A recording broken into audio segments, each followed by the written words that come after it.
வாழ்க்கையில் ஒரு பாலைவனம் போகிறீங்க சரிங்களா, ஒரு வாட்டர் பாட்டில் நிறைய தண்ணி கொடுக்குறாங்க. முன்ன பின்ன நீங்கள் பாலைவனத்துக்கு போனதில்லை சரியா, அந்த தண்ணியை நீங்கள் எப்படி யூஸ் பண்ணுறீங்கிறத பொறுத்து தான் இந்த பாலைவனத்தை நீங்கள் கடந்து போக முடியும்.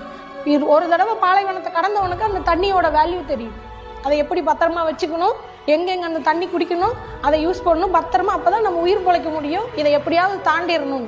முன்ன பின்ன பாலைவனம்னா எப்படி இருக்குன்னே தெரியாதவன் என்ன பண்ணுவான், முதல் தண்ணி எடுத்து கொடுப்பான், ஜில்லுன்னு இருக்குது நல்லா இருக்குது, மேலே ஊற்றுனா ஜாலியாக இருக்குது, அப்போ வெயிலுக்கு ஃப்ரெஷ்ஷாக இருக்குன்னு அந்த உயிர் தண்ணியை அவன் மேலே ஊற்றி விளையாடி வேஸ்ட் பண்ணுறான். அப்போ அவனால் பாதி தூரம் கூட கிடைக்க முடியாது.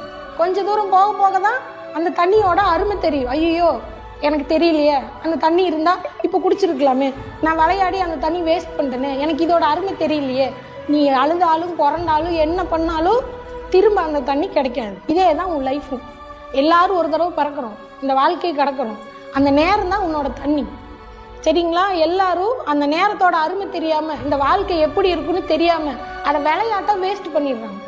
வேஸ்ட் பண்ணதுக்கப்புறம் ஐயோ நான் முதல்ல தெரிஞ்சிருந்தா நான் வாழ்க்கையை அப்படி வாழ்ந்திருப்பேனே இப்படி வாழ்ந்திருப்பேனே, நீங்கள் என்ன அழுதாலும் புரண்டாலும் அந்த நேரம் திரும்ப கிடைக்காது. அது நம்மளை தாண்டி கடந்து போயிட்டே இருக்கும். நம்மளோட நேரத்தை என்றைக்குமே வேஸ்ட் பண்ணக்கூடாது சரிங்களா. நேரங்கிறது தான் லைஃபு. நேரம் தான் ரொம்ப முக்கியம். Download ShareChat.